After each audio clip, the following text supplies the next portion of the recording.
બાબુભાઈ પ્રજાપતિએ એક ફરિયાદ આપી છે, જેમાં પોતાના બેન શિલ્પાબેન અને તેના બનેવી વિપુલભાઈ પ્રજાપતિ ગઈ રાત્રે 11ની આસપાસ કેનાલ રોડ ઉપર ફરવા જતા મતલબ ચાલવા જતા હતા, ત્યારે પાછળથી એક સ્કોર્પિયો પૂરઝડપેથી આવેલી અને ટક્કર મારી અને એક્સિડન્ટ કરેલ, જેમાં શિલ્પાબેનનું સ્થળ ઉપરથી હોસ્પિટલ લઈ જતા મરણ થયેલ અને વિપુલભાઈ પ્રજાપતિ જે હાલ અમદાવાદ હોસ્પિટલમાં દાખલ છે.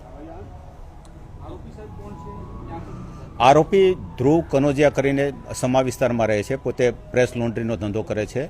પોતાના સસરાને ત્યાંથી સ્કોર્પિયો લાવેલો અને ચક્કર મારવા રાત્રે નીકળ્યો. તે દરમિયાન સ્પીડમાં ગાડી હતી અને બ્રેક મારવા જતાં એના કહેવા મુજબ એવું છે કે એક્સિલેટર ઉપર પગથી દબાઈ જતાં નહીં હટવાના કારણે પહેલાં એક ઓટો રિક્ષા ત્યાં હતી તેને ટક્કર મારી અને બાદ જે પતિ પત્ની શિલ્પાબેન અને વિપુલભાઈ છે